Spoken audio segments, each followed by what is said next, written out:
Good evening. I would like to go ahead and call the May 5th, 2022 work session of the Jackson County Board of Education to order. Mr. Holland is on his way. He just informed us it was emergency work, so he'll arrive, but we'll go ahead and get started. So we have a lengthy agenda tonight. I'd like to thank everyone for their attendance. I thank our staff for preparing this new space for us to have a first meeting in here as we vacated Gordon Street. So it's a good thing. So the first item up is superintendent's comments. Dr. Howard. All right, I'd like to thank our board, Mr. Clarsey, and all of our board members, and especially the folks that are here. This is a distinct pleasure for me. We've had a great year, and the first item of business that we'd like to take care of is acknowledging what I consider to be one of the best programs that we've started in a while. As our board and all of our staff knows, one of the most important things that we could have in Jackson County is having very strong leaders for now and in the future. We've got some great leaders in place now, but as our district grows, we have to build a bench of strong leaders, and we've got some folks that stepped up to the plate.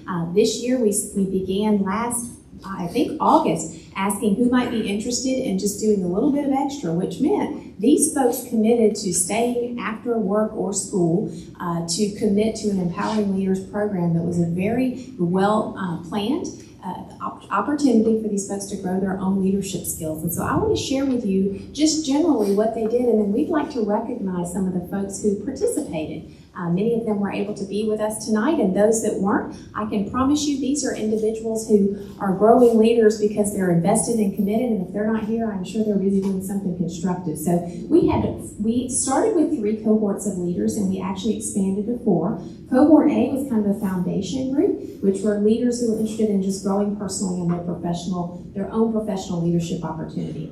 Then cohort B was aspiring instructional leaders. These were individuals that were in schools, maybe in a classroom, in a department head position or above, and they wanted to expand their understanding and their depth of knowledge with aspiring instructional leaders and then going to the school level. And then we had aspiring district leaders, and this was cohort C. So we had close to 50 participants, and as we saw the interest, there became an opportunity for us to also do district leadership. So we involved folks that work in our transportation and facilities and support services, because there are leaders in every aspect of our organization. So we'd like to recognize some of these folks. I just want our board to know that this was very professionally done. Dr. Blackburn led this effort.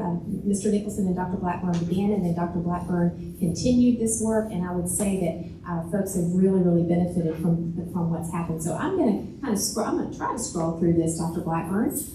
Want our board to see that they used some professional text as well as several guest speakers who came and shared their experiences. Glad to say that Dr. Brown was one of our early speakers sharing about his leadership journey and his impact. So they also used 7 Habits of Highly Effective People, who I'm sure you're familiar with, Stephen Covey, and then John Maxwell's laws of the 21 refutable laws of leadership. So these people have worked hard. They've put extra time and effort in to this opportunity, and so I would like to turn it over to Dr. Blackburn.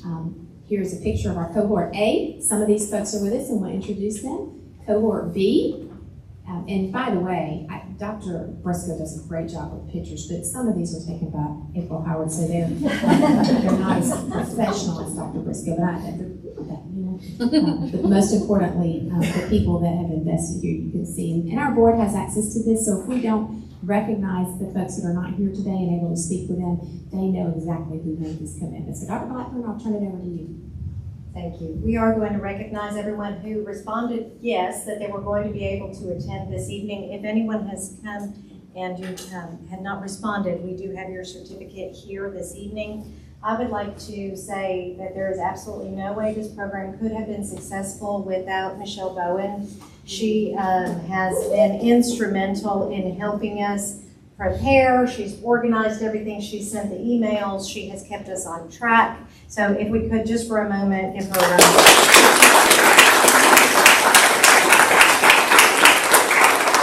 And now I would like to represent some of our wonderful aspiring leaders. Haley Atha.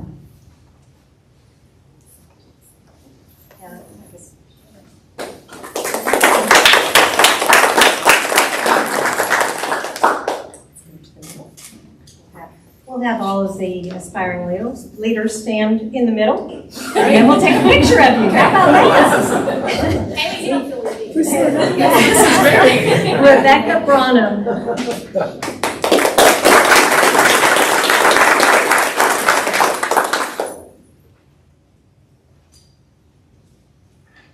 Trey Brown.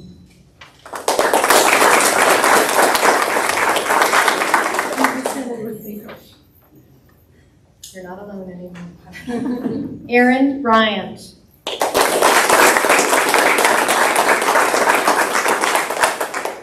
Ashley Childress. Abigail Cross.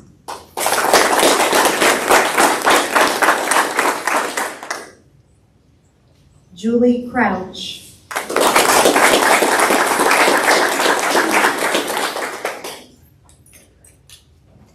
Joseph David.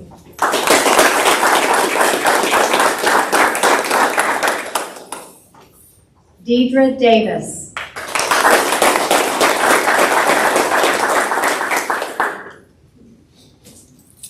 Jason Hill. Zachary Holtzclaw.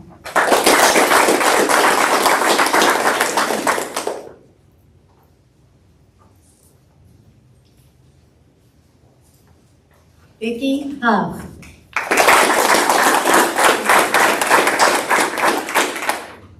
Jamie Johnson.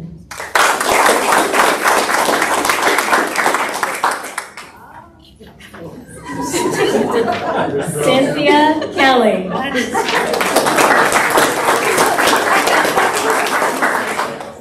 Shawana Kelly.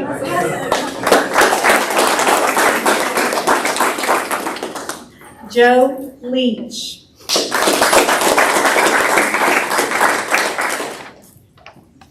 Asia Ledford.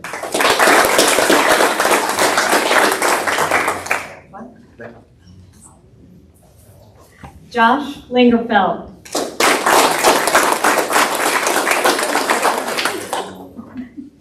Tamara Manchester. Aaron Mangino.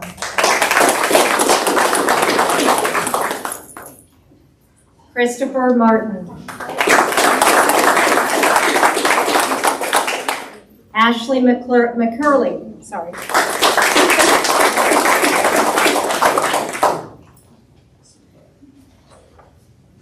Michelle Reynolds.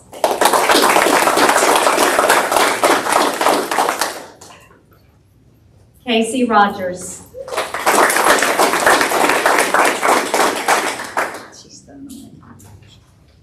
Jason Shiver.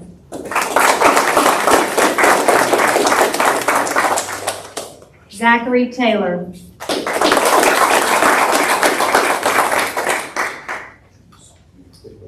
Alan Treadwell.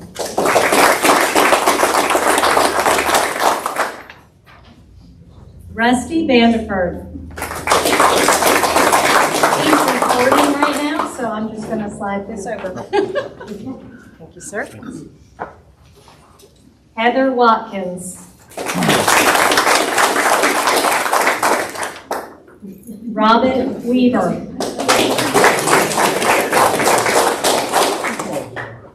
And Whitney Wilson.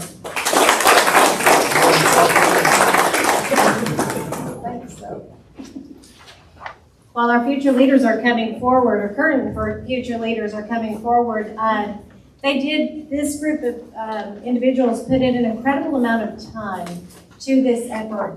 The work, I was incredibly impressed with the conversations that were had, the amount of energy and excitement around the work. And this is after a long day of teaching or working or being at the district office or being an assistant principal already, coming and spending another 2 hours to speak with other educators about how to better education for Jackson County.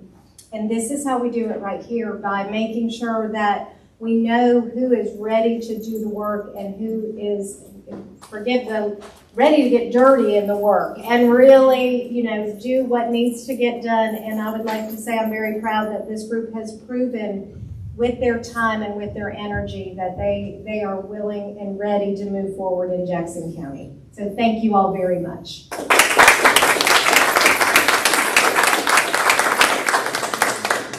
I gotta say, I'm glad we all know and love Dr. Briscoe, because he came in and asked you to do crisscross applesauce. I'll just do it. I love it. All right, look here. 1, 2, 3. Awesome. Thank you. As they're making their way back, please take a cookie, some drink, candy. There's some stuff on the back counter for you, and that is for you. And I want to say, as you're making your way back to our board, I hope that efforts like this will continue. It is very refreshing to see leaders in that group. You saw transportation supervisors, you saw maintenance supervisors, HVAC supervisors, you saw all folks represented from our organization who were invested in the continued improvement and excellence that we expect in Jackson County. So thank y'all again, and thank you for being here. I'm going to speak on behalf of the board and say I know you're very busy people. If you want to stay, you know that you're welcome. If you have other commitments, feel free. We will not consider it rude at all if you feel like you need to transition to another commitment. Thank you very much for being here. All right, our next item of business is also Dr. Briscoe. We're just keeping you on deck today, Dr. Briscoe. Thank you all so much. We know that our board has worked very hard to prioritize the completion of the Legacy Knoll Middle School, which is going to help us relieve the crowded conditions that we have in the West Jackson community right now. So a part of the excitement and building that momentum is making sure that we have some branding. So Dr. Briscoe has worked with the community and with Mr. Hayes, and I'm going to let her speak a little bit to what we're looking at. Yes, I was super excited to partner with Brad Hayes, and he helped me complete our new West Side Media Kit, as you'll see pulled up over here. Just so you can see the Legacy Knoll branding matches the others, and we're good to go. But let me know if you have any questions about that. Looks nice. Good. All right. That was quick and easy. Thanks. Great. Just very quickly, I want to remind the board of graduation. Wednesday, May the 25th, we will be at East Jackson High School. The graduation begins at 8 o'clock, and we'll be getting additional communication. We normally meet about 7:15. And then, of course, we also have Jackson County's graduation on Thursday, May the 26th. This will be our first graduation at our new campus, and so the team, Mr. Gilbert, Mr. Farmer, have all worked with Mr. Wester, and we have what we think is a really good plan. The parking over there, parking at any large event is relatively limited. It was limited when we were here, but because this is new and the new high school is in the midst of a community with neighborhoods and so forth, we wanted to have a good plan to hopefully prevent any kind of incidents that we have along Skelton Road or parking in neighborhoods. So you have there, I won't read it to you by any imagination, but I want you to know that it's there. We are going to provide shuttle buses. West Jackson Middle School and Gum Springs parking lots will be used, and we will encourage folks to park and be shuttled. Mr. Farmer has arranged for 8 buses, and we'll have a constant flow of buses that can pick people up and drop them off at the actual graduation ceremony, as well as return them back. You can see from the map that Mr. Wester has shared with us, and we'll be over there Monday night for our meeting as a reminder, so you can kind of get a picture, but they have planned for handicap parking as well as mass parking and then overflow parking at the shuttle bus area. So there's about 750 to 800 parking places on site. We have 350 graduates, so we're expecting somewhere between 2,000 and 2,500 attendees. So we feel like we will be in a good place, but just wanted you to know that there is a plan, and I believe you'll be getting an invitation from Jackson County High School. They're going to have a reception for the board at 6 o'clock before the graduation. So we normally attended that. Forgive me, I'm juggling. The only other topics that I want to ask very briefly is to reserve, if you don't mind, the potential of a May 25th called board meeting. We already will be together for the East High School graduation, and that's just kind of on a reserve. We've done that for many years. End of May, it gets really tight in making sure that we have an opportunity for any additional personnel approvals, and that would be the only purpose for that meeting, is to have any additional personnel approvals. So if you can kind of pencil that in and plan that we may need a meeting that day. The 25th, yes, sir, at East Jackson High School. That's a Wednesday. And Amanda will work with us and help us put it on there as a tentative call meeting. And then a couple of conflicts, not a big deal. It happens in the summertime, and we've adjusted before, but just reminder that you all will be attending GSBA in June, for second week of June, and it happens to fall on the June work session. So our recommendation is that we cancel the June work session. You'll be together at GSBA, and you can talk through any kind of major plans that you need to make, but then leave the board meeting as it is set already. Any conflict with that? Are you all okay with us canceling the work session instead of rescheduling it? Okay, great. If there are any topics that you need to discuss, you can do it right before the board meeting as well on the 14th. And then, of course, the July board meeting. Did you have something to say? The July board meeting also happens to fall on the Georgia Association of Educational Leaders Conference, and so we would like to schedule that board meeting for July the 18th. It was originally scheduled for July the 11th, so those are two adjustments. If you can make note of that on your calendar, and then work with Dr. Brown and Miss Amanda to accommodate any conflicts that you might have. And that was going to be a combination work session and board meeting. Yes, in ma'am. July. Yes, ma'am. That's what we usually do in July, because that's a tight time turnaround there. Yeah. So you all might want to follow up in June. Sometimes we've started at 5 o'clock instead, so that you have plenty of time to process through, since you have your work session, your board meeting back to back. All right, teaching and learning. I have two documents there I have shared for your information, board members. The first document is just a snapshot of our summer school plans for this summer, and at the time of press, these were correct and ready to go. I'll update if there are any changes, but we do have a lot of activity going on across the district this summer, with different schools offering both remediation and enrichment activities for students. So we're gonna have some opportunities for kindergartners to come in and get to see their buildings, and then opportunities for, again, both enrichment and remediation for all grade levels across the district. So that's the first document.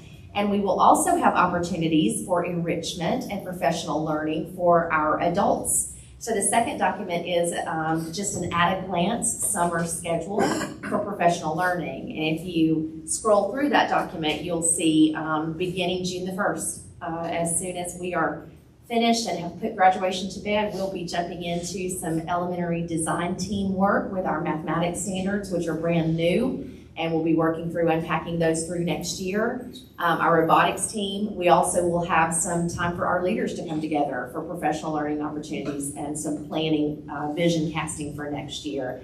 And so this document, I won't belabor it, certainly read through it, but it will just give you a picture of the work our leaders are doing, investing in, getting ready for next year, investing in kids, all the way up through September. So that takes us through pre-planning and an additional PL option in September. So any questions about that, either of those documents?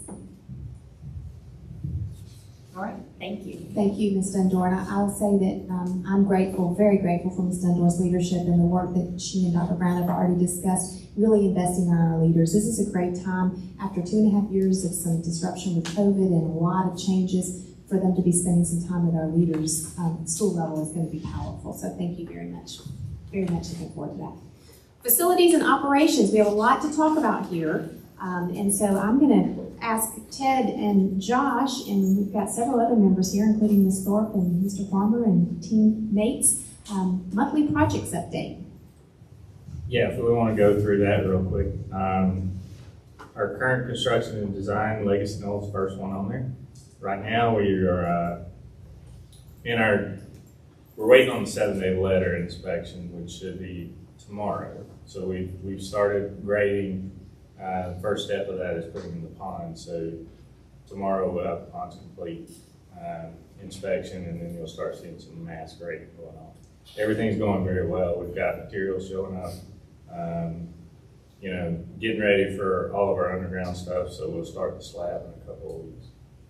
So everything right now is on schedule for Legacy Mall. RFP for furniture we put out yesterday. Go ahead now. The fence for the bus yard, you may have emailed me back and I may have missed it, you know, the gate thing that I emailed you. Did you get a chance Yes. to look at that? We did. There were some adjustments made on that sensor coming in, and everything's taken care of, so. Okay, good. I had emailed him Yes, I something did. about some gates. Yes. So I just. So it's all taken care of, yes, sir. Thank you. We actually did this report last week, so some of these are a little further along now. At the high school, the wall for the wrestling separation, we're just really waiting on doors on that. We've got some pads coming in for behind the basketball goals. And then the dance space, which is also in that same area, the walls are complete. We're waiting on mirrors, and we're still working through the floor option on that, but everything's really close. So I visited the school today. Mhm. I looked at this space. So this is, as I understand it, if I heard right, we're going to have a dance class that will meet in. Yes, here. sir. Okay. Yes, sir. East Jackson High School has a very high-performing dance class that we've not been able to offer at Jackson County, and so they're looking forward to being able to have that same program, and it will eventually be a competitive activity as well, have the options for after-school competitions. And from what I understand, I hope I get this right, but last year, or this current year, they had about 30 some odd kids, and for next year, they've got about 130 kids. So it's really exploded. Yeah. East High Turf, you see the start date of May 26 on there. We'll have equipment showing up then, and then that following Monday, we'll be doing some mass grading there. So everything right now is still on schedule for that as well. We're going to have any kind of special dig up turf night, the graduation, and take it home with you. Everybody takes a shovel. Yeah. So it's funny. The school is researching options on some. They've got some fundraiser ideas on the turf.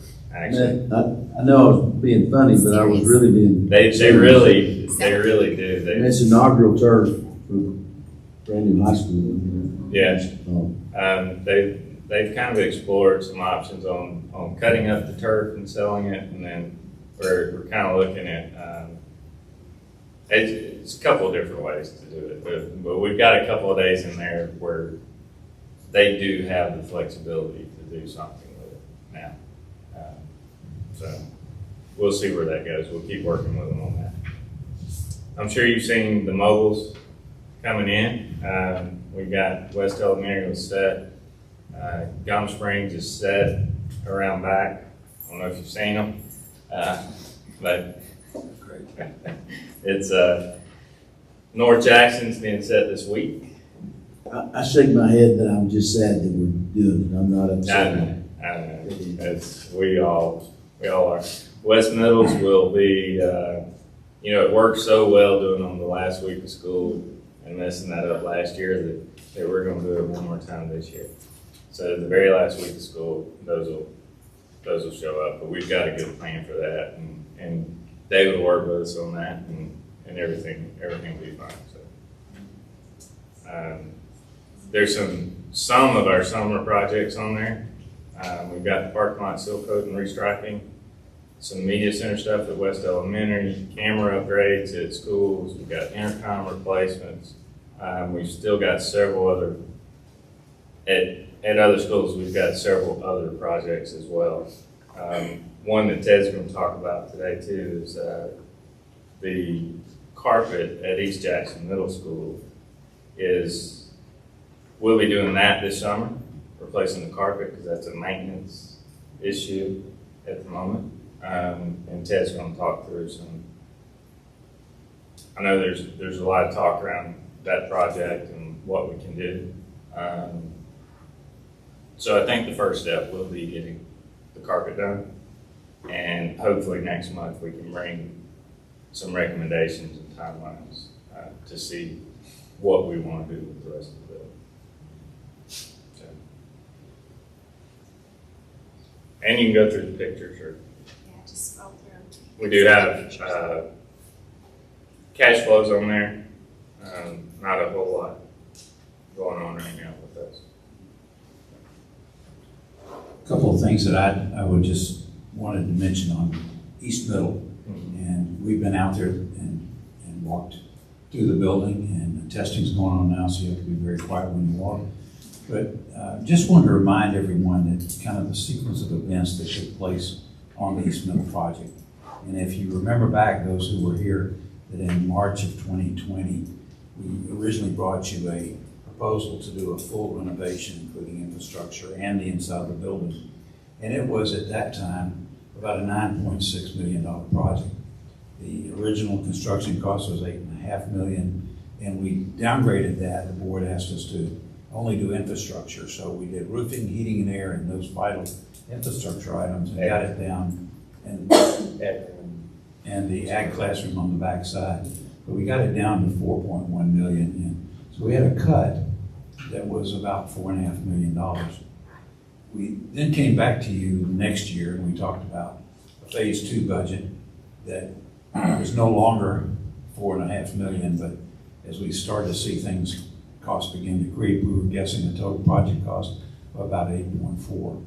We then came to you again in August of 21 and talked about what are the guiding principles that we need for everyone to be in agreement, for the board to give us to kind of marching orders. And at that time, it was let's focus everything we have, every new dollar, on enrollment growth.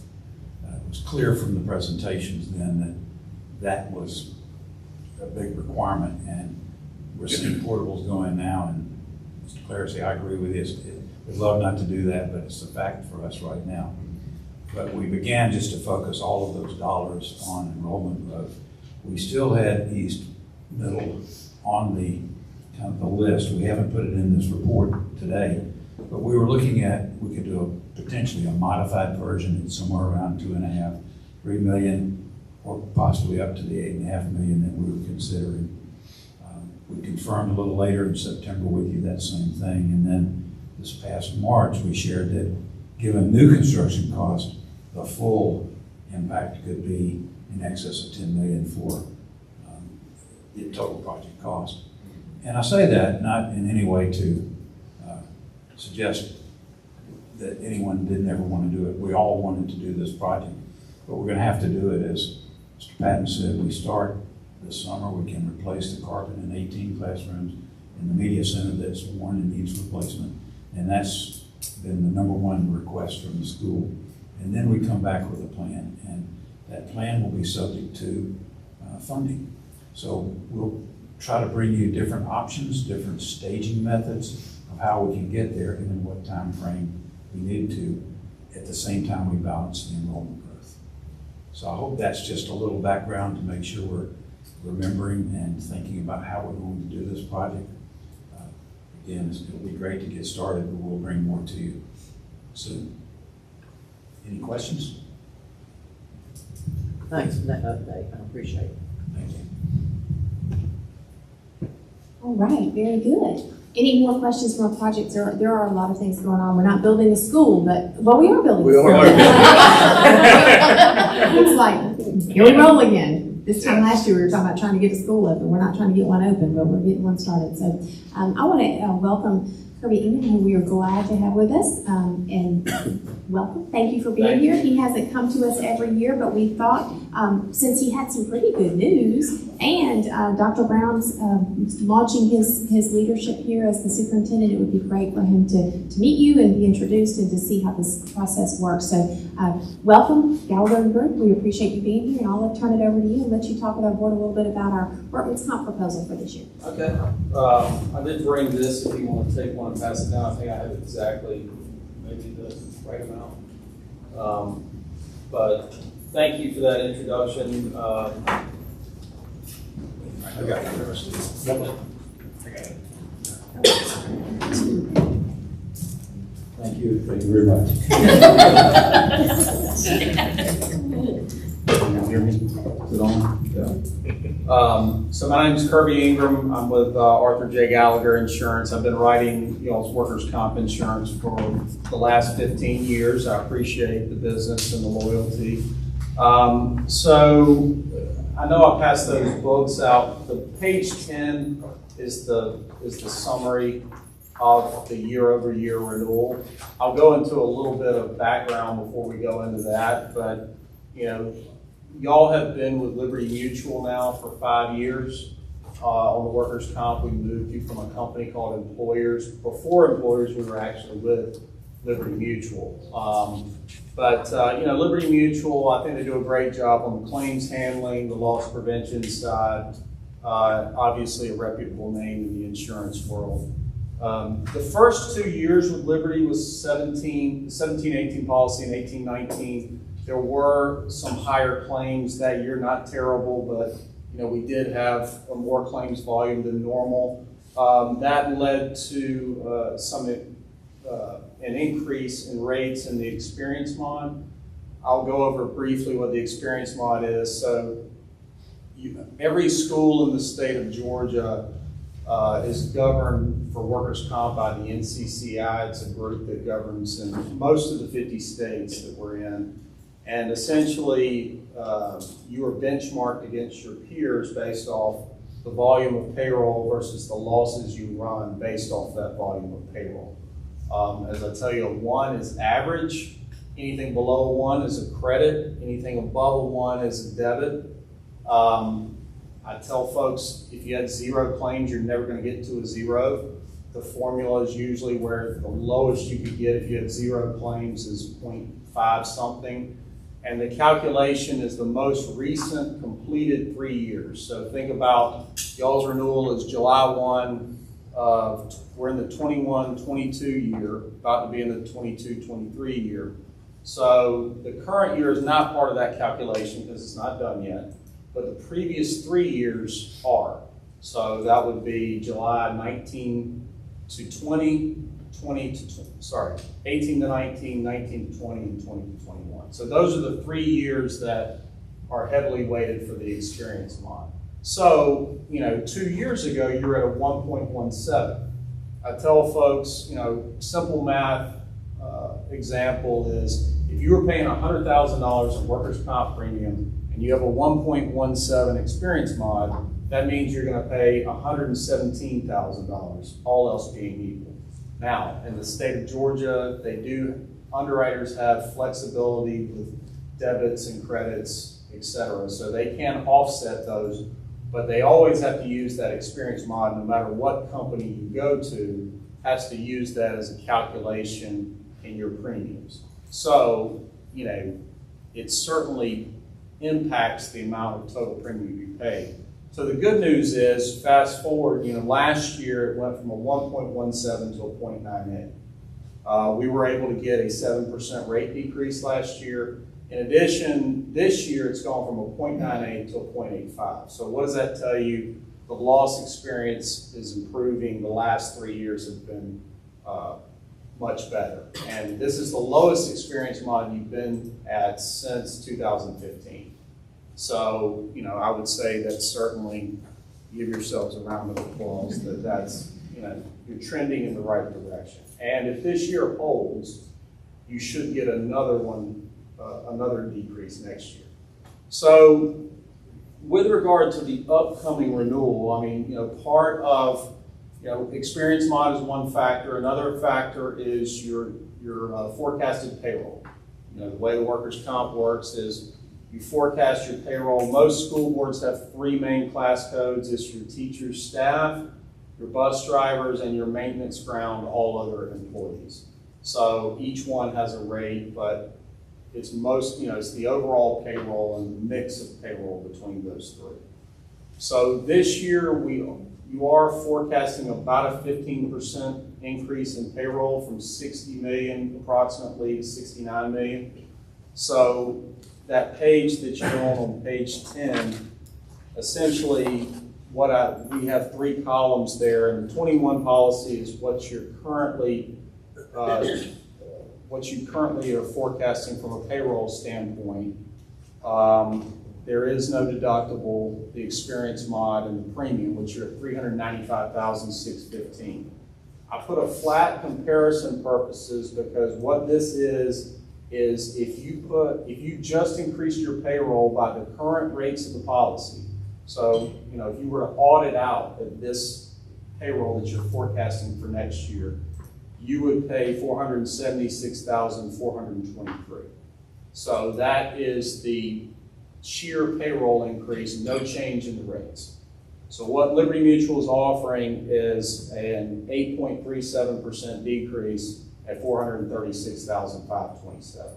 So, up year over year, but it's a rate decrease because all of that is in the payroll increase as far as a pure premium standpoint.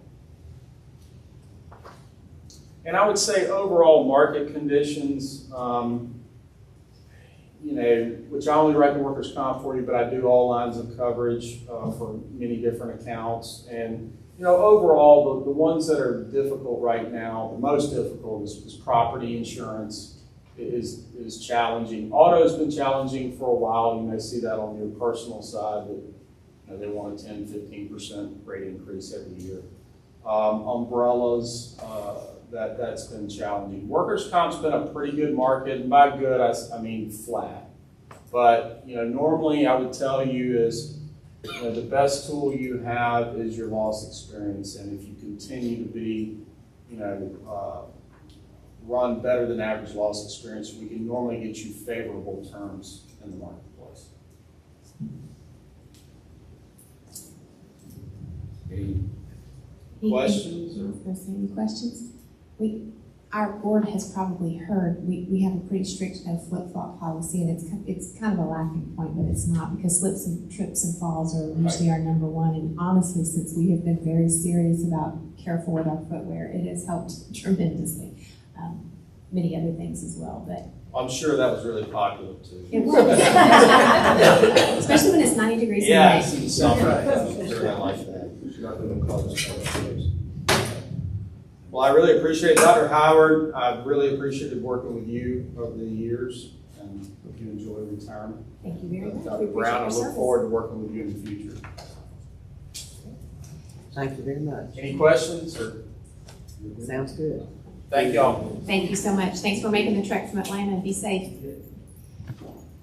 All right. The next item we have here, you have been aware of both Maysville and Cushion's request to be able to install some speed-light cameras, and they asked to be able to speak to you a little bit about what their goals are and what the benefits might be for our students and our community. So I think Mr.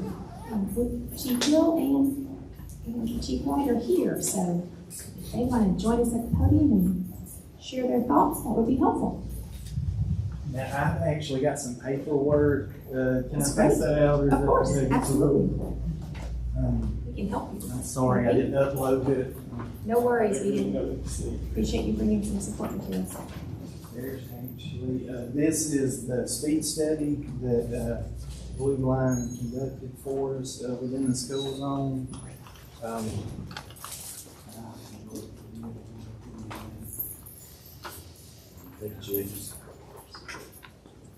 Thank you, appreciate it.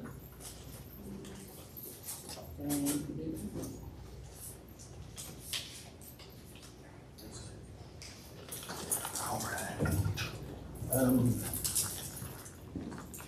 I want to talk a little bit about my background because I was with Banks County for 17 years, went through everything, the jail patrol, investigations, and actually the last 6 years that I spent full-time there was as a school resource officer.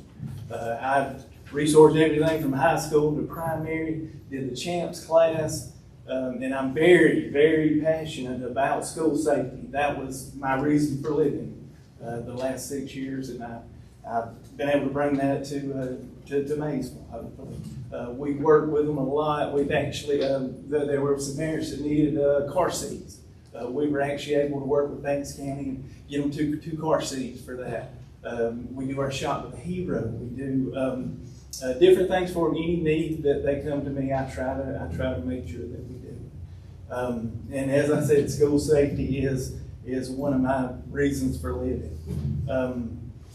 And I believe in using every tactic that is within our grasp to help the safety of the kids, safety of the staff, the safety of the bus drivers, the parents. And I feel since January we have failed the Maysville Elementary School. And it's one of those things I've been working on these speed cameras for about a year and a half. Got it through our council, got it through the mayor. And what it is in January was when I got with Dr. Howard, what I need is 2 signatures. And they're actually the second and third sheet there. One of the signatures is actually support for the school cameras, for the speed enforcement, and then the second one is actually for the DOT permit. That's what it's for. And it's one of those things I've already done all the legwork, I've done everything, and actually Blue Line helps with all the permitting, with everything that they can do. Now the way these school cameras work, and I've actually got a site plan. I don't know if we can put it up where we can look at it. I've got it on Jump Drive. Is that something we can do? Okay. I can explain this site plan, and actually it will kind of show you where it'll actually be enforced at, and actually where the cameras catch. I should have uploaded this. It's all right, just watch that cord.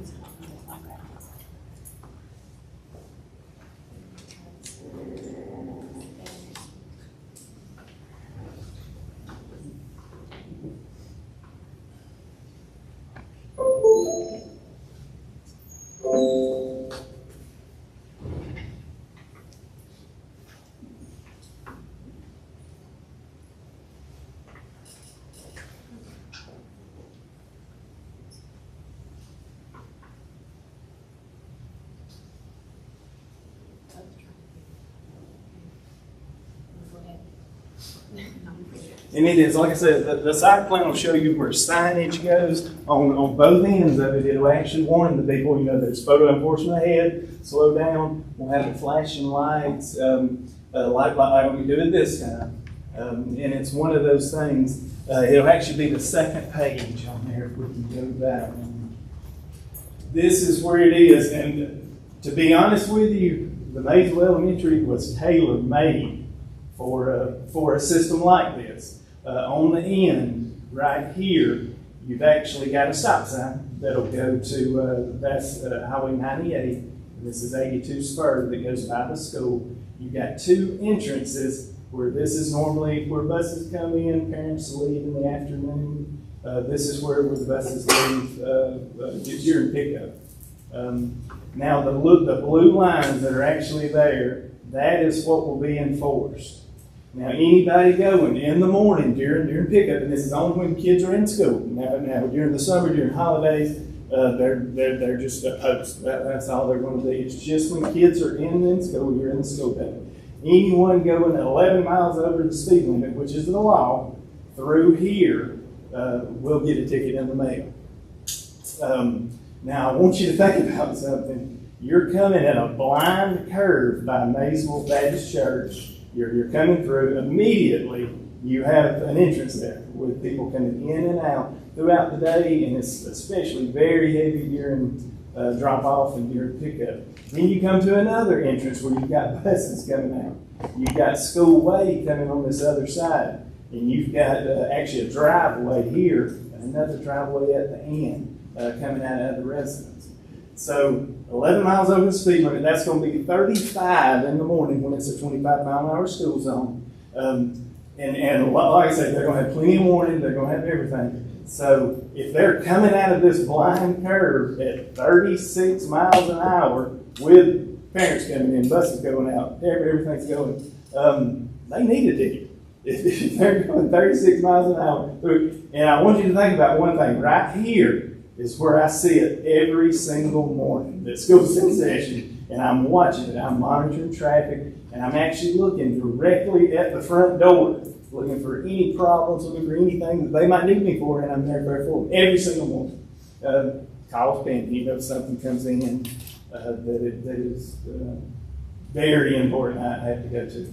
Now, I want you to think about something. If they're leaving, if they're turning on, and if they get up to 36 miles an hour in this short a span, they need a ticket. Now, that's the morning times and the afternoon times. During the day, while kids are in session, the speed limit is 45 miles an hour. And same thing. If they're going 56 miles an hour through here, out of this blind curve by our school, from this stop sign to, and they're actually heading to a stop sign here, and turn here, they need a ticket. I mean, they're accelerating, and in that short span, and like I say, coming in the blind areas, they need a ticket. And I want you to think about one thing. When I sit there in the morning, I can't, 11 miles over the speed limit, I can't, you know, go after everybody. I would sit there for about 30 seconds, and there would come one. I would go be writing the ticket, so that would be probably 15 to 20 minutes. If everything comes back right, I don't have to do any further investigation, that I would not be in that school zone, so there's nothing there. So like I say, we have to address the more serious violations, the 18 overs, the 20 overs, and so it's one of those things that this would allow us to, the cameras would be handling, you know, the areas that we're not able to address, and then we're there in the school zone where we're watching them. Now the afternoon times, we actually have a man directing traffic here, and we have a man directing traffic here. So it's one of those things. During the 25, we're pretty much in the road. There's some time afterwards that we can sit and enforce speed, but we really can't. We're directing traffic the whole time. So it is one of those things that it would be beneficial in that aspect. And it is, like I say, this program was tailor-made. Coming out of a blind curve, heading to a stop sign, leaving you know a turn, coming by the driveways, the other roads coming in. It was made for this. It was made for school zones like this. And like I say, I have worked myself to death trying to get my board, get my council on board with it. And it is. And like I say, when school's not in session, say we have a snow day, say we have a day that, you know, a holiday, they're just there. They don't, you know, monitor anything. They don't send tickets. They don't do anything. It's only when kids are there and you're in session. Now, the ticket that is sent is not like a citation that you get like that we would write. It's a civil citation, which means that you don't go to jail, you don't get points on your license, you don't get any insurance adjustments, nothing like that would happen. The only repercussion if you don't pay the ticket is that you would not be able to renew the tag on the vehicle that actually came through. It's almost like a parking ticket. It is what it is. It's the registered owner gets the ticket, not necessarily who's driving. And really the only, because like I said, they can appeal it, it can come to our municipal court, and the only thing they would be able to say, if they can bring me something that says their vehicle is stolen, because if you let somebody drive your vehicle, you're responsible for it. I do get the money from them. Now it is $100 for the first ticket. That's what you get. Now, second ticket is $125. The cheapest ticket that I can write when I stop a car in our school zone is $262. So if I write you a ticket, that's what it's going to be. It's going to affect your license. It's going to affect your insurance. This is a civil ticket that will not get into those avenues. Wouldn't go past that. Just the registering of the vehicle.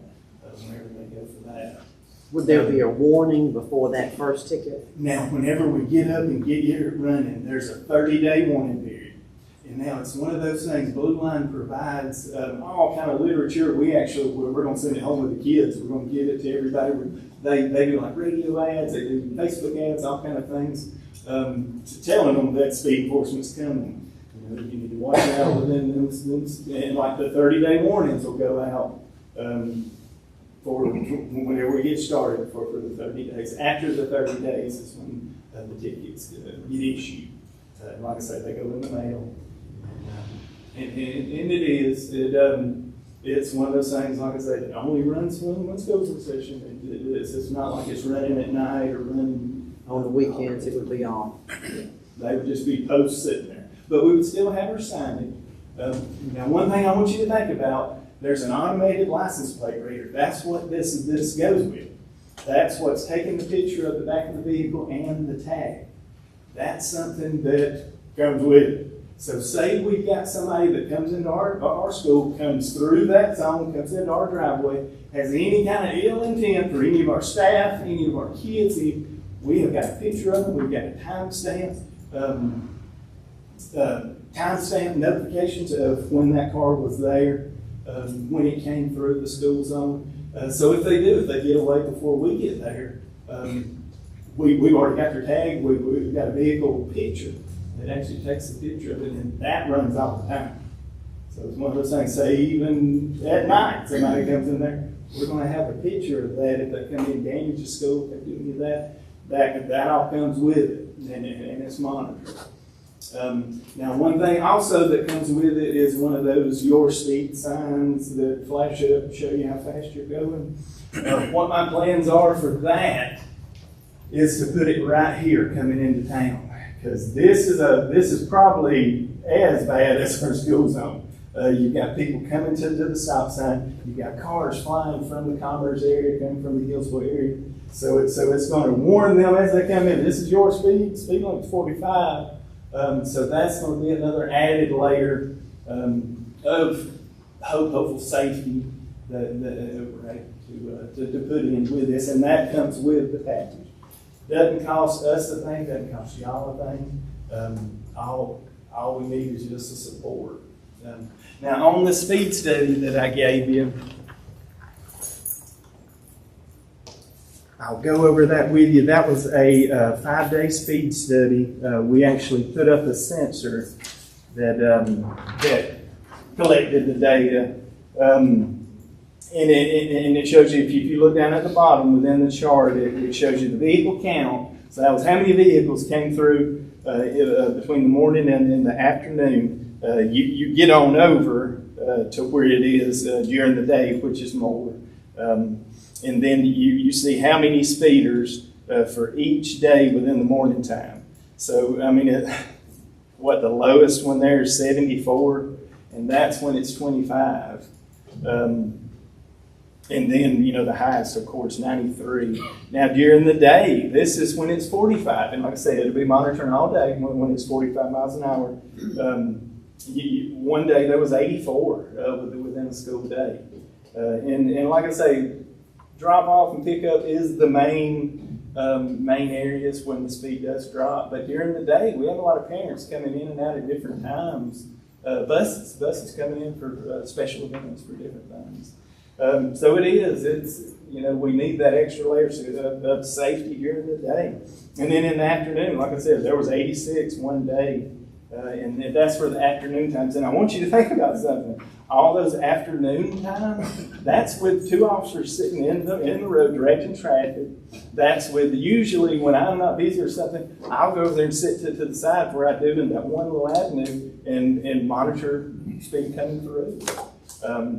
So 3 officers in an area, and you're still getting 86 speeders through there that are going over that 11-mile-an-hour threshold that is given within the law. So I think it's a problem. I think it's something that we need to address. And like I say, if I can get the 2 signatures, we're ready to go.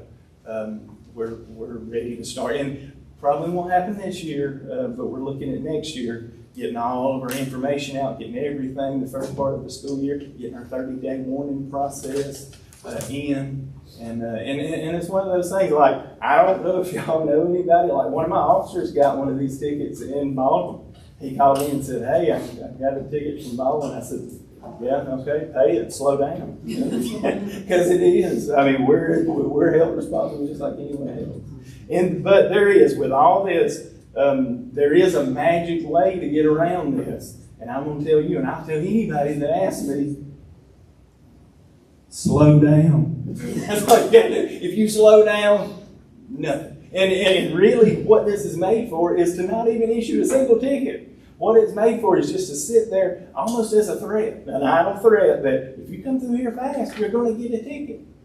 And that's what it, and like I say, I said we failed them since January, because it's one of those things, the way I see it, our responsibility is to the students, it's to the staff, it's to the bus drivers, it's to the parents, or it's the speeders. Because since January, we protected the speeders. We hadn't protected the people that we're here for, that we're fighting for, that we're responsible for. So, like I say, on this, this is just the second page. That's just the letter that says you support what I'm saying, what we're doing.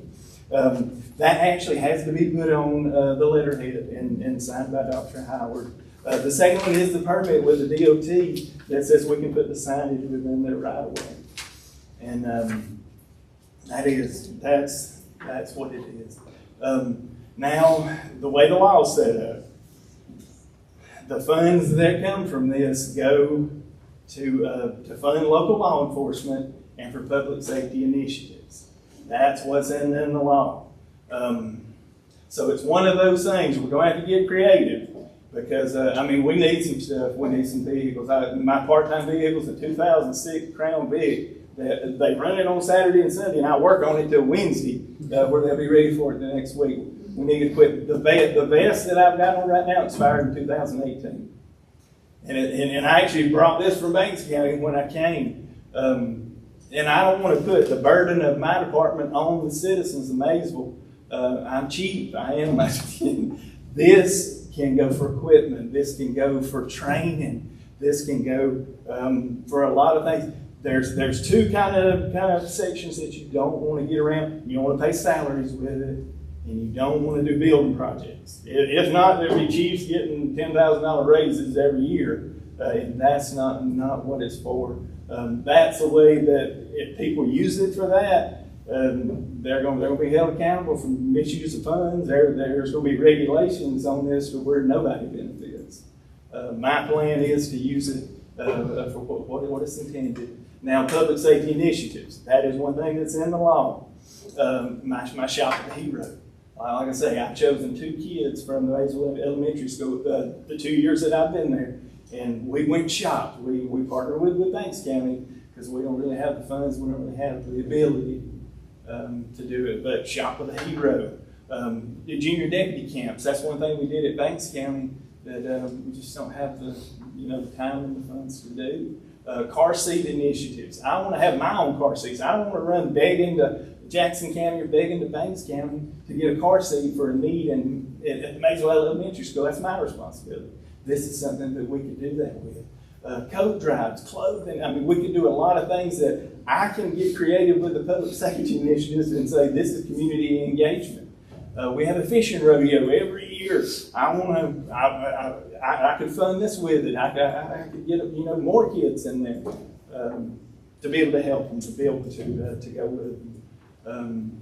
If we were to agree to this, would you be willing to give us reports on how the funds would be used so we could see firsthand? And it is. I've already made a promise to my council that every dime that comes out of this, I'm going to write up a proposal and I'm going to put it in. I'm going to be able to bring you everything that this money's going toward. And like I say, this isn't a freeway. Maysville has traffic, but it's not like Jefferson or not like even Baldwin. Baldwin and Jefferson have the same company, same procedure.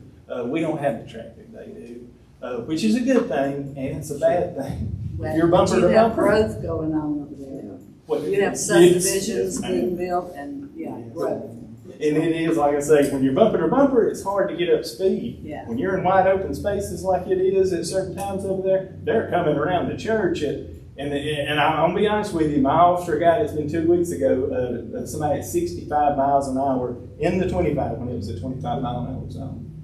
Last year, we had a guy directing traffic right where the buses come out at the office, got one at 80 miles an hour. He passed my officer in the road, and luckily the other officer was sitting there running the radar and was able to get him stopped. That's 80 and that's 60, and I mean, it's nothing to get 50s in the 25. This is something that, like I said, we're still going to be there every morning, still going to be there every afternoon. So we're not going to change our schedules any. We're going to be there monitoring that school. But it is one of those things. This will help us. This will, and like I say, this is actually made to reduce the number of cars that come through.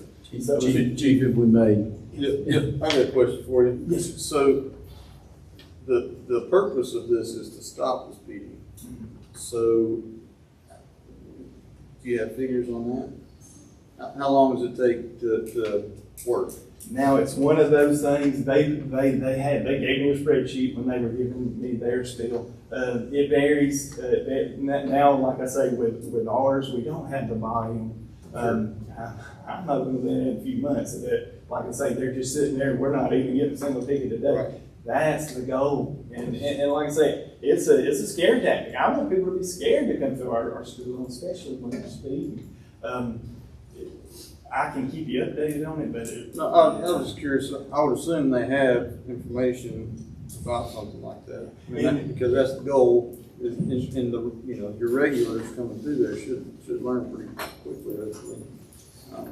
And they don't guarantee any time frames on things. They just the data that they collected shows a reduction in the actual cars that come through and stations. Okay. Chief, if I may, I'd like to ask a couple of questions if I could. Yes. I wish I had your energy to speak. I've been waiting on you to just take a break. I'm a chance instructor. Hey, you got to keep those kids So, you guys did a real good job of that. I was nervous with a man with a firearm.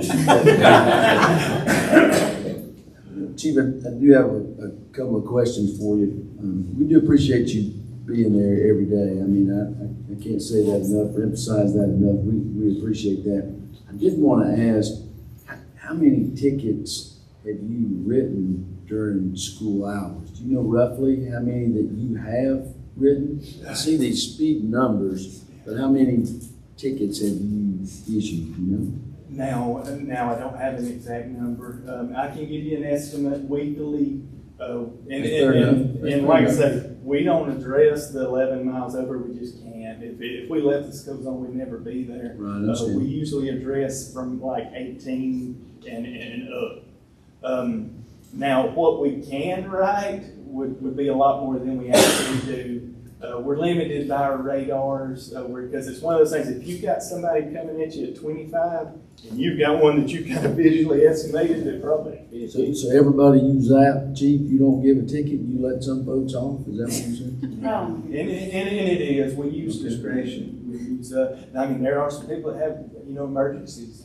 There are people that have things, and that can be addressed. If somebody called me and said, "Hey, we're headed to the hospital. What's going? I got this ticket in the mail." I would tell them to appeal it. We'll come to court. So that was my question for you: was if I'm coming through here and I do have an emergency or I have some hardship about the ticket, what would be the appeal process for someone? Actually, on the citation on the back, because these citations are issued through Blue Line, there's an appeal process that you can do, and it actually gets transferred to my municipal court. I'm at every municipal court.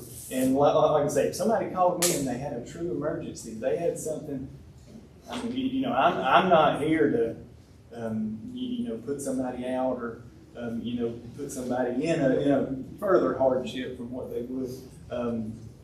I would definitely work with people, and I have worked with people in our court that had issues. So there is an appeal process, and like I said, then we would get in front of our judge, and like I said, we could handle situations like that. I'm not aware of an appeal process, so that would be important to me that we need to understand. We're with you. We want it to be safe. We're not interested in the revenue. I'm more nervous about people at 11 miles an hour just getting tickets and not being able to afford it, or they have a legitimate reason, or they're not really sure and they're just paying. So that was it. And then understanding what you guys consider as a violator that you would write a ticket. What about You said when your officers were directing traffic, folks were coming through at 10 miles an hour over the speed limit when you guys are out there in the road? Most all of them are going that, but like I say, they even go faster. There are some issues with that, but I mean, there's plenty that go 11 miles over the speed limit with them standing there. Okay. Last question. So if we agree to this school day, school hour only, if we do, what would be, could you give us some assurance that it wouldn't change? Is that in the permit, or you just tell us, or? No, now within the law, it's in the law that it's a school day, kids there. That's not a point that can be fudged or be changed. That's the actual law. So it has, kids have to be there in session, and like I said, the speed limits have to be posted on what they are. So there's no time that it would ever be at night, or like I say, on a holiday and weekends, ever. And now one thing about track is up there, but they do. In the mornings, it's a little backed up, and in the afternoons, they're cooking through there. And I would love to be able to stay down at the school and help with the traffic. That's my main thing is keeping the kids safe. So this would allow me to have those cameras up there and slow people down on 53 while I'm down there in front of the school doing what I really need to be doing, keeping the kids and the parents safe down there in front of the school. And that's really what I want to do. The cameras do not run when school is not in session. 45 minutes before, 45 minutes after, and that's set by the state. During the summertime, they don't run. They don't run on the weekends. Same deal. All cameras are that, and that's Georgia law. They cannot run when there's not kids in the building. So spring break, they can't run then. So it's not a speed trap. Everybody says, well, this is just the city trying to get revenue. This is the city trying to get people to slow down in the school zones is all it is. And I'm going to tell you, when I go through Jefferson, I know those cameras are there. It's a habit. You lock down the brakes because you know where those cameras are, and that's what we really want. Any questions? I do. I have a question. That's all. Absolutely. So where exactly on 53 are these cameras going to be? I'm not playing a game, but I'm looking at the area. They're going to be right there in front of the old school. Okay. So, it's where the buses come out of West Jackson Road. Okay, West Jackson Road. So if that's the little zone, if I'm speeding, that's where I'm going to get zapped? Yes, sir. Okay. And we're possibly going to put them on East Jefferson Street. I want to see how this works first. It's a learning curve for everybody. So when these citations start coming in, or infractions, whatever you want to call them, they're not really a citation, it's a civil infraction. I want to see how it's going to work out because they all have to go through my desk first. I'm going to have to look at them, and I want to see how this is going to pan out. So when you say East Jefferson, you mean in front of the school, or in front of the school? In front of the school. So I guess Houston is, you start. Sure. And then anything additional putting back into those facilities. Yes. And it's just, again, it's limited to just the auditorium building. So it's the auditorium banner area. It's just Sundays. I believe it's 5:30 to 2. Well, and I saw in there where they want to be able to have access to water and hot water when they're doing their baptismal services. So how are we going to provide hot water for them?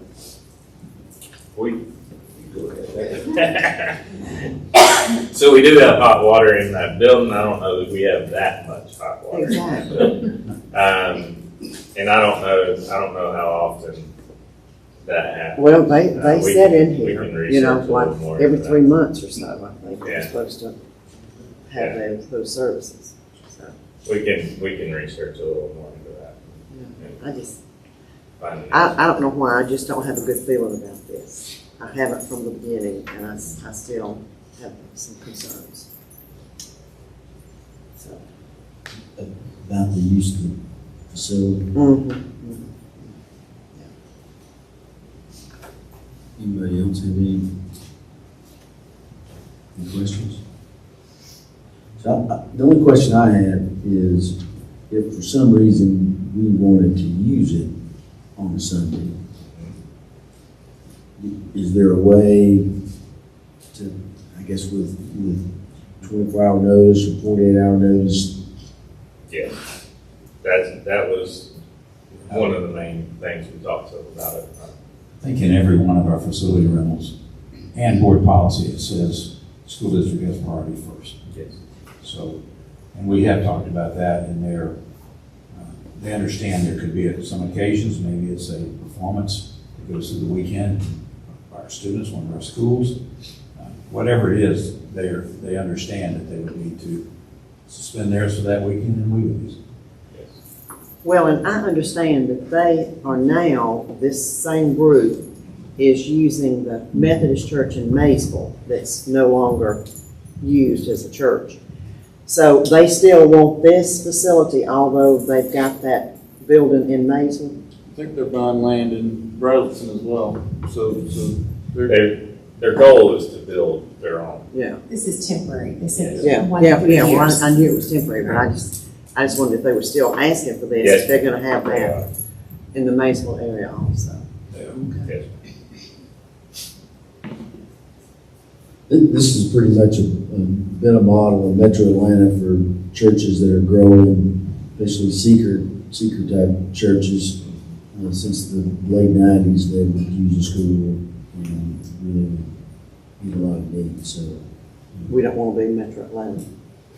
no, I wouldn't suggest that as well. It sounds something not normal out here, but I know it's something that's been going on in Metro Atlanta. Oh, sure. Okay. So we'll move on, but I think we will need to, we need to get back to them one way or the other. So whether it needs to be an action item or not, I'll wait for confirmation from the board on that. It needs to be an action item one way or the other, I think, so that we can let them be aware and they can seek other opportunities if we're not going to approve this. All right, the next item is school nutrition update. And, you know, my dad had a sign in his room that said, nobody knows what I do until I don't do it. And school nutrition is one of those things that they're kind of underground, but they sure do a lot and they take care of a lot of things for us. And so Rebecca's with us to share some nutrition updates, and things have changed. The landscape's changed here in the past 30 to 60 days. So give us some updates. Well, yes, I'll move on to those waivers that have expired. But first, tomorrow is our National School Hero Lunch Day. So if you're in a building tomorrow and You want to step up? yes, sir. Yeah. You did that to me on purpose. I did it on purpose.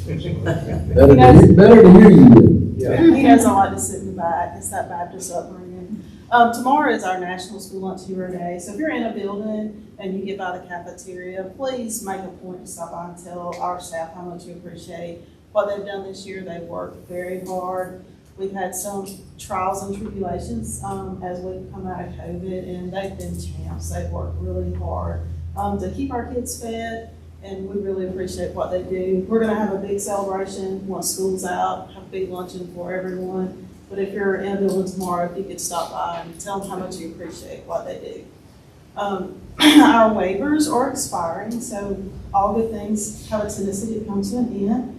And we found out very abruptly that USDA was not going to extend a lot of the waivers that we've been using to feed our students the last 2.5 years. So as those waivers end, it's going to change how we go forward with our summer feeding. It's made us have to reassess how we're going to feed our children this summer through our remediation and how we're going to do our bus route. So we're continuing to work with the state of Georgia to get our bus routes approved and to make sure that we're doing all we can for our students. So we want everyone to be aware that our area eligibility waiver, which allowed us to feed all of our kids, the whole county, that is the first waiver that ends on the very last day of school. But we have had a little break, so we will be able to continue some of our feeding this summer. And then as we go into next school year, the meals won't be free. We plan to partner with all of our principals and with Dr. Briscoe and get that information out to our parents so we can make a really big push to get this information, and get our students filling out those free and reduced applications.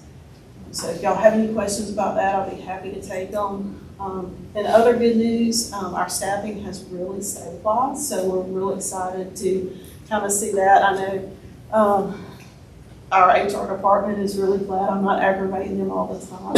So I feel like that has been a really big lesson to us as we continue to feed kids. Our participation has continued to increase. You would think it's getting close to the end of the year, they quit eating, but they haven't. I don't know if the mamas have quit buying groceries, but our students, she says they have.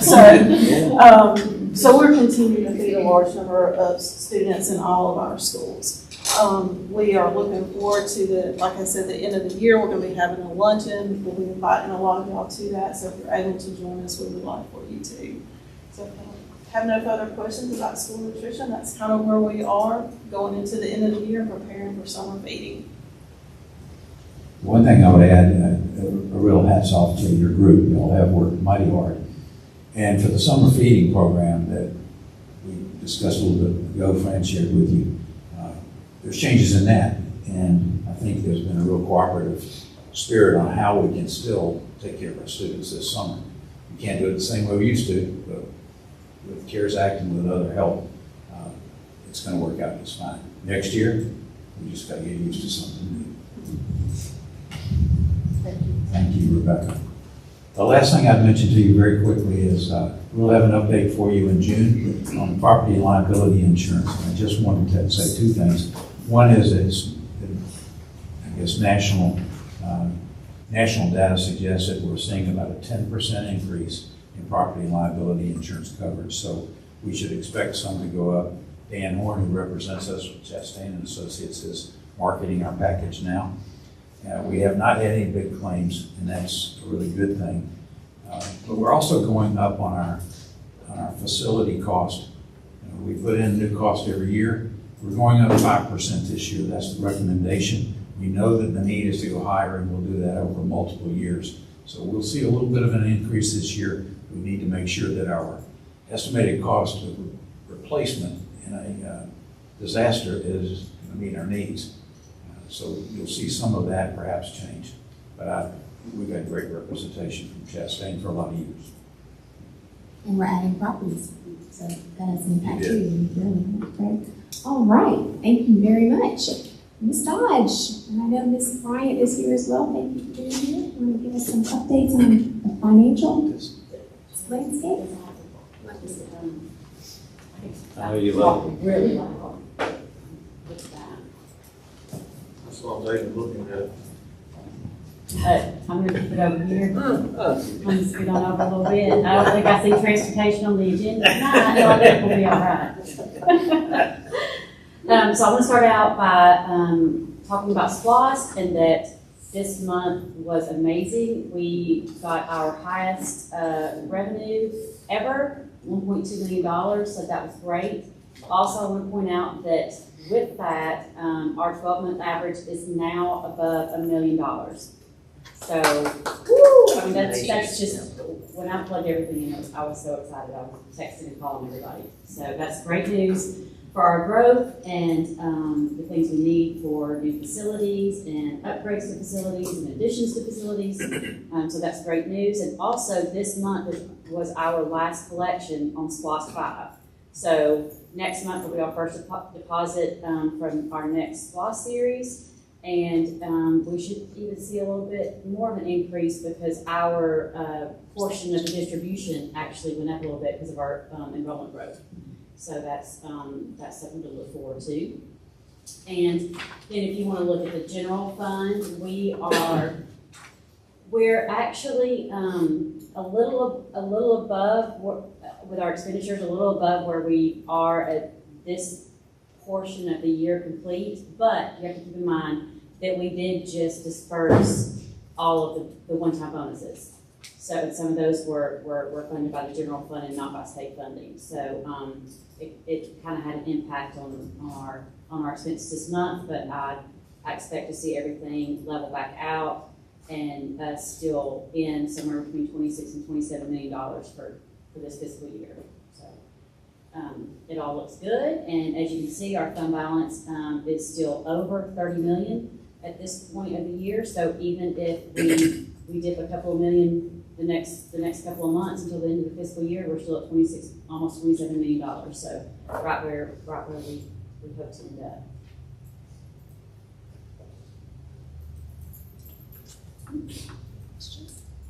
So where, is that under supplement, is that where that? And also too, just as a reminder, we'll be bringing the tentative budget next month, the 23 budget next month for approval, so that we can get next year started.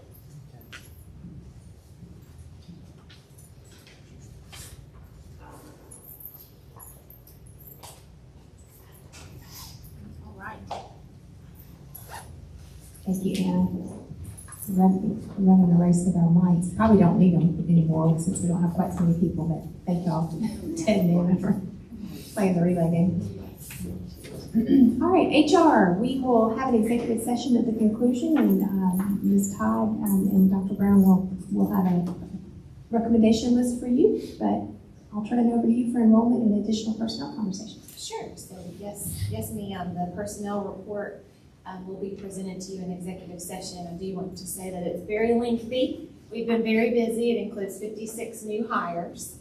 That will leave us currently, as of today when I walked out of my office, with 29 certified vacancies. So we're getting close. We're almost there. But we would appreciate your looking over that report, and know, as I always say, my disclaimer, I might have a few highlights for you on Monday. We've had some people doing some interviews today. So the next thing you have is the enrollment report that Ms. Wilson gives us every month, and shocker, we are continuing to grow. I do want you to see that from the very first column, the ending enrollment of 2021, we're almost there. We have one more column to fill. But that April column shows you that we grew 626 students over the course of this school year. So that is a school, a whole school. Good thing we're building one. The next thing I have for you is additional personnel requests. I've tried to give you as much information behind these requests, and I'm happy to answer any questions. But we feel, based on requests from principals, and Anna and I took a lot of time to look at the data and look and see if we would earn some of these positions based on this growth that we're having. And we feel very confident that these are positions that we will need to start the school year. I don't know that it's an action item other than just a blessing for us to go ahead and post and hire for these positions while the pool is deep, and have those in place to start the school year. We did include, the second page shows you the budget impact, and with your blessing, Anna will just include these positions in the budget proposal she'll bring to you next week. I'm happy to answer any questions about any of those should you have them. And then the last documents we're bringing to you, Ms. Dodge has worked very hard on getting our salary schedules ready. And so those documents just show you the teacher salary schedule, which will include the $2,000 that the governor has provided for our teachers. Very exciting. And then the non-teaching salary schedule includes a 2% raise, 3% across all of those positions. Supplements are there as well, and I know that the athletic director spoke with you about some increases that we were doing there, and so those are reflected there as well.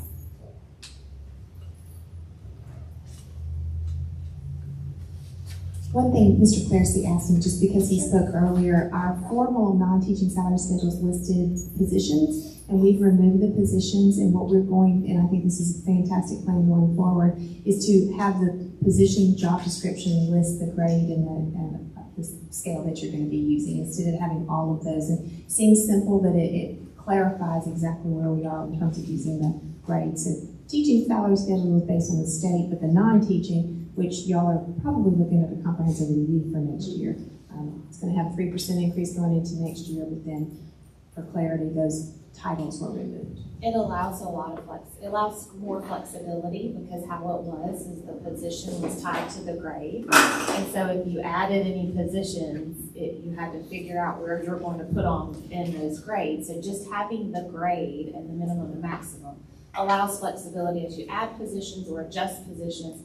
all you have to do is go back to that job description and change that placement on the job description instead of constantly revising the salary schedule. When did that happen? I'm sorry. When did that happen? When did, This is the first time this we is the brought it to first you time like that. we brought it. So, okay, so that's something that we've said within the. Right. Okay, Yes, yes, sir. Thank you.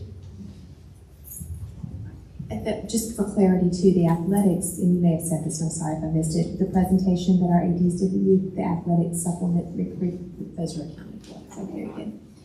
All right, and I think that's all the items that we have. I'm sorry for the long and dense work session, but May is always like that, and I will go ahead and prepare you to eat your readings before you come on Monday. We have a very long board meeting on Monday evening.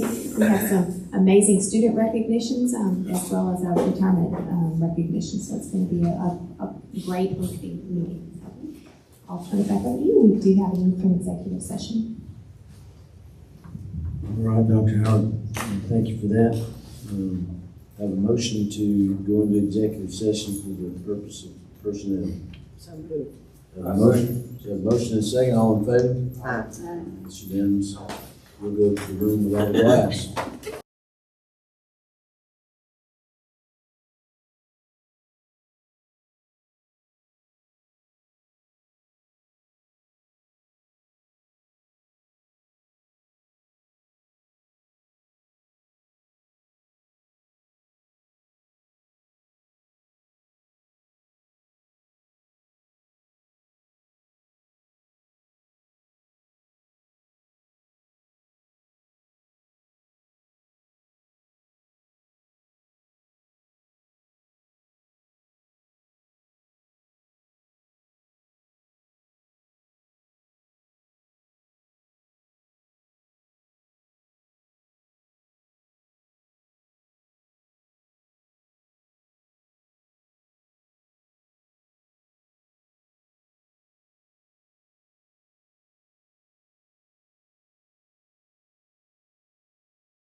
Okay, we have returned from our very cool executive session, and that was the air temperature, not the